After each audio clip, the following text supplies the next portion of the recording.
Stai ascoltando Controradio. FM, DAB, streaming, social, web. Condividila con chi vuoi. Questa è Controradio.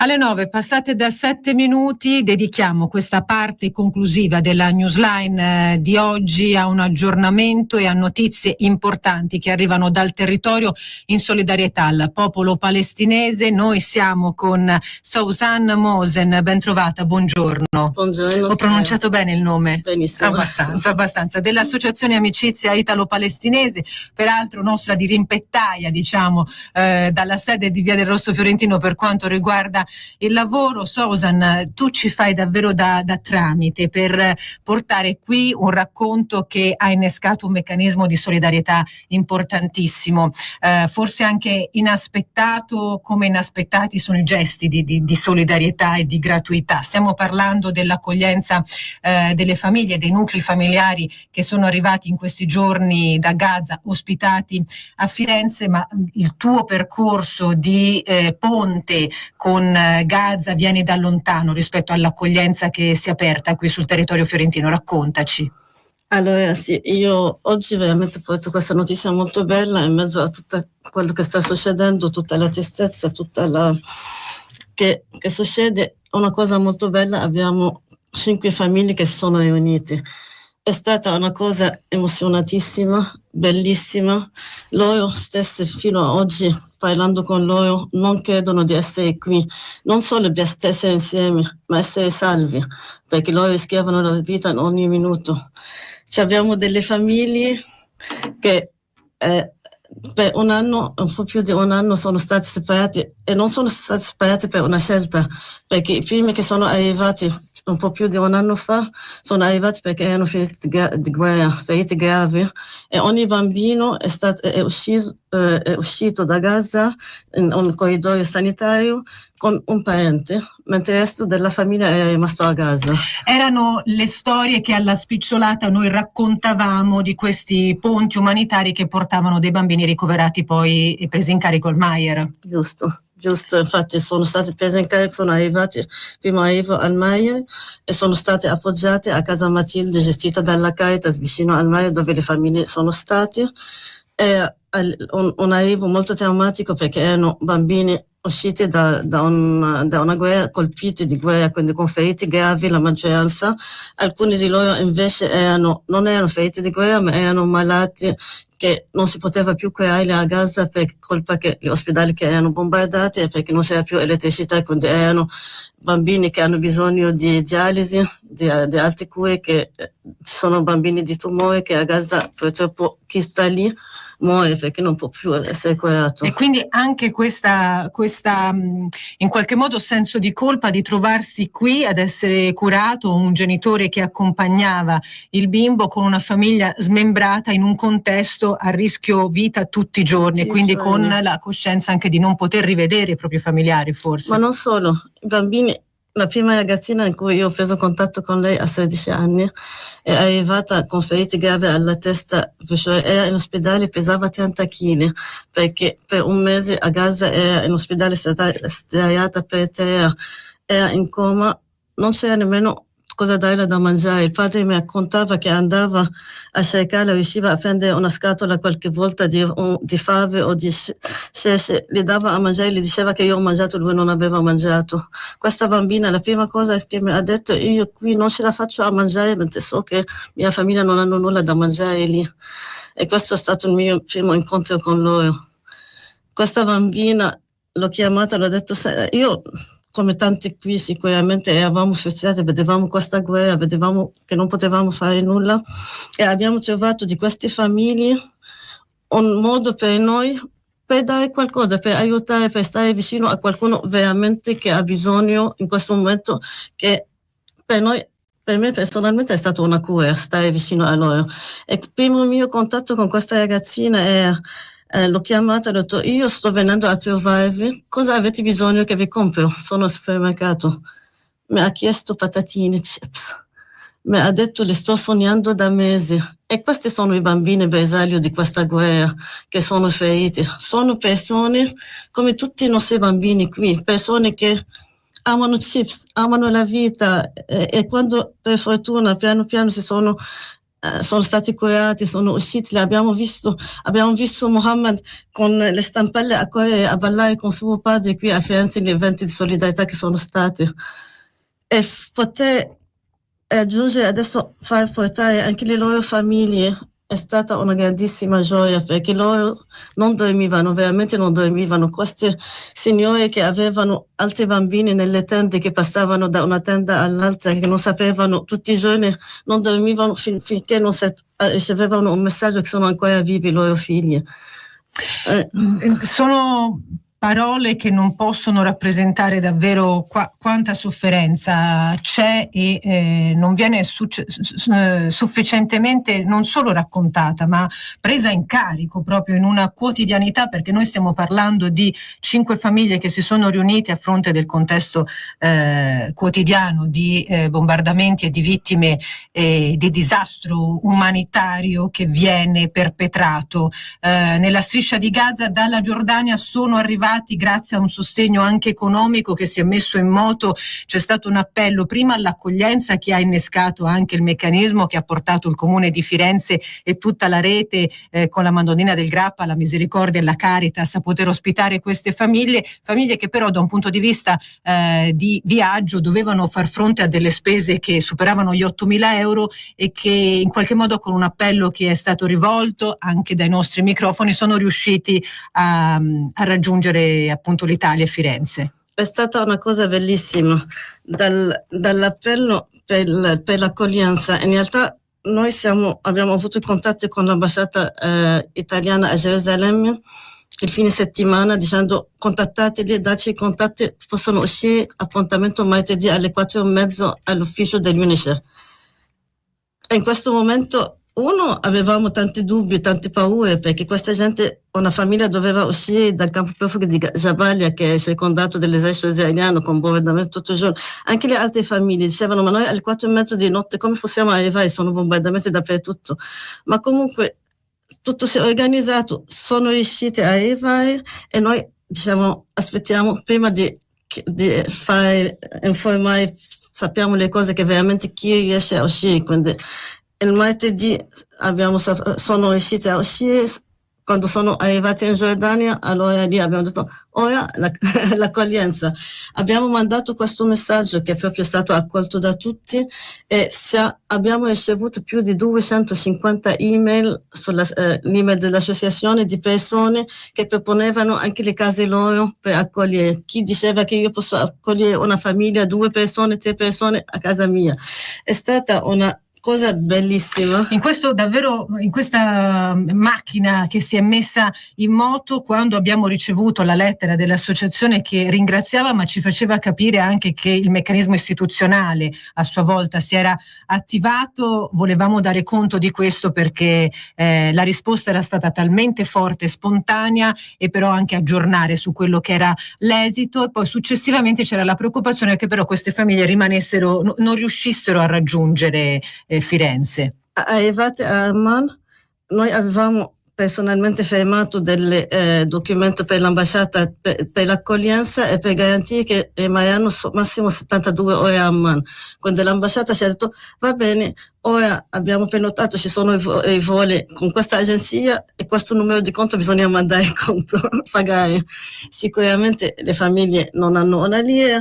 Per fortuna abbiamo detto: non c'è tempo di pensare, intanto anticipiamo con l'associazione, e poi abbiamo fatto l'appello e in un giorno è arrivato anche di più di quello che serviva per coprire i voli.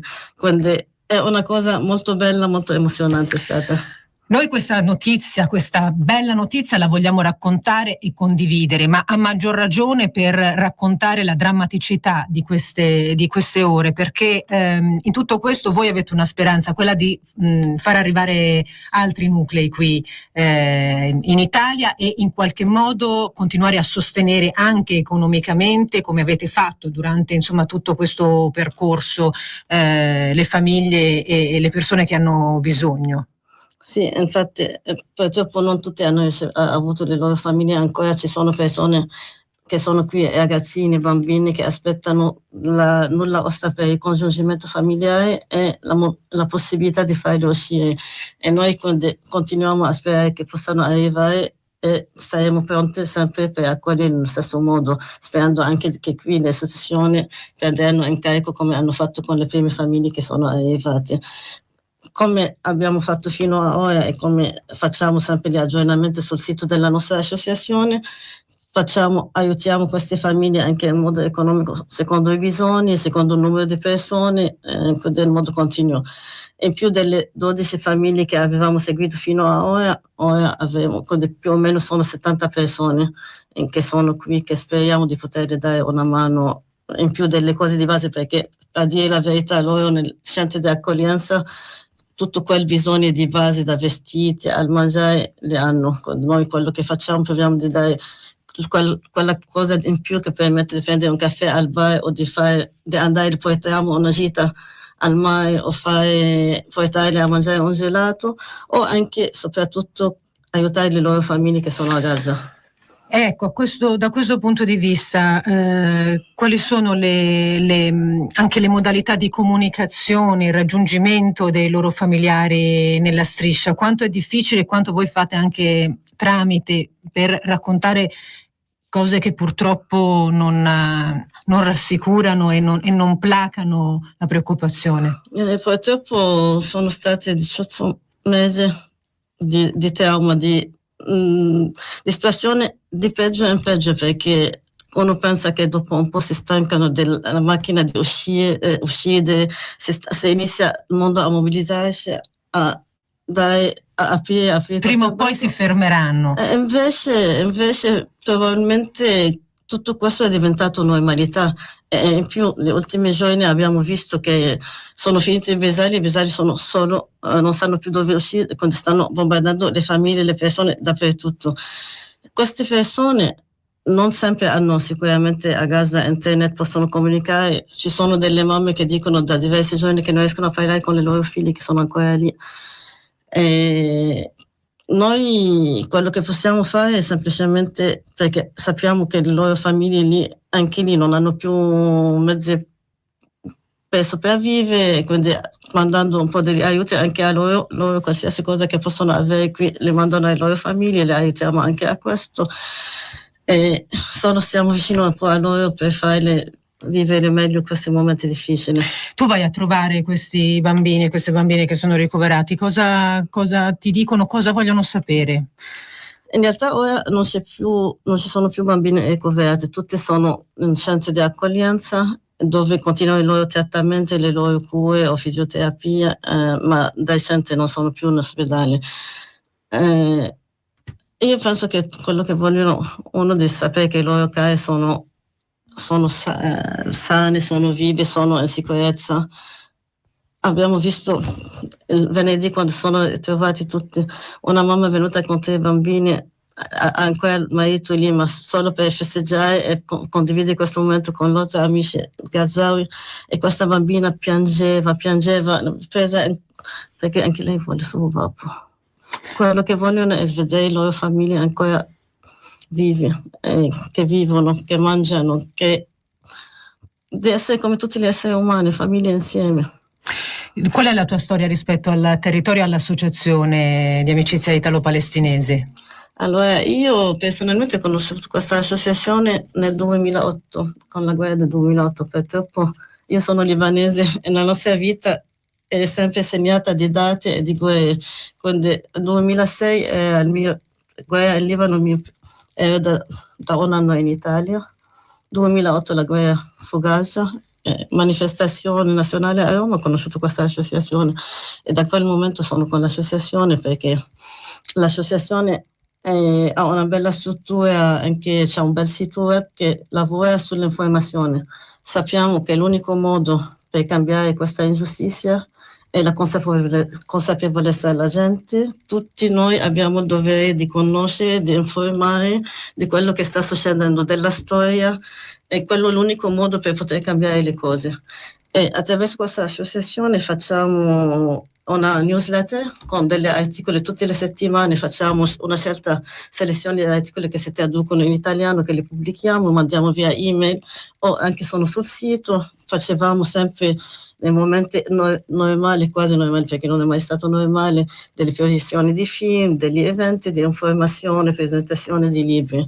Abbiamo raccontato, la Toscana è terra di solidarietà, le iniziative sono state tante, ma sono state anche osteggiate, non possiamo non ricordare anche le mobilitazioni dei giovanissimi che forse tra i primi sono scesi in piazza, e le manganellate che sono avvenute tra Pisa e Firenze. Non possiamo dimenticare quelle mobilitazioni che fortunatamente adesso stanno crescendo, si stanno diffondendo, ci sono anche delle iniziative istituzionali finalmente di bandiere che vengono esposte dalle sedi comunali, di sudari e di teli bianchi che adesso vediamo anche appunto dalla regione, dal comune di Firenze, ma da altri comuni si sta estendendo. Voi però vi sentite soli comunque ancora, soprattutto rispetto alle istituzioni europee, agli organismi internazionali? Noi ancora aspettiamo di vedere nelle manifestazioni carichi politici, i rappresentanti della città, dei partiti politici,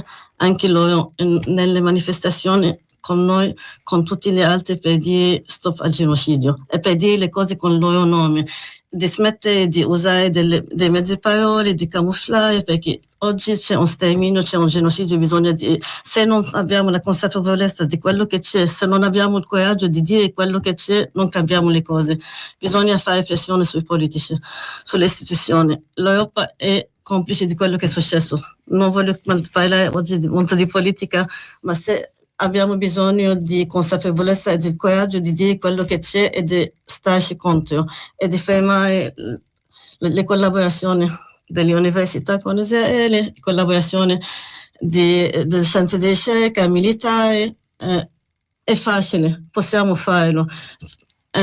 L'unico modo che ha cambiato lo stato di apartheid in Sudafrica è stato il boicottaggio, è stata la mobilitazione internazionale. L'unico modo su cui è stata fermata la guerra in Vietnam è stata la mobilitazione. Oggi è forse troppo tardi, però bisogna farlo. Bisogna iniziare tutti e vogliamo anche vedere con noi anche i rappresentanti della città. Abbiamo voluto dedicare questo spazio fortemente a un momento di approfondimento, ringraziando davvero la disponibilità di Susan Mosen per essere stata con noi, l'Associazione Amicizia Italo-Palestinese, e chiudiamo questo speciale con un appuntamento importante che sappiamo già vedrà una vastissima partecipazione, ma lo vogliamo ribadire domani 28 maggio alle 21 al Teatro Cantiere Florida in via Pisana 111 Rosso a Firenze. Ci sarà Rula Gebreal, autrice di Genocidio, quello che rimane di noi nell'era imperiale, la presentazione del suo libro con Tommaso Montanari, rettore dell'Università Persaniere di Siena, la professoressa Micaela Frulli, professoressa di diritto internazionale presso l'Ateneo Fiorentino, e le letture di Daniela Morozzi. Allora davvero Susan, grazie per essere stata con noi. Aggiornamenti, canale aperto, mobilitazioni e tutte quelle che possono essere anche le vostre iniziative nel nostro spazio City Gaza, la Toscana per il popolo palestinese. Grazie ancora. Grazie Controradio, grazie Chiara. Stai ascoltando Controradio.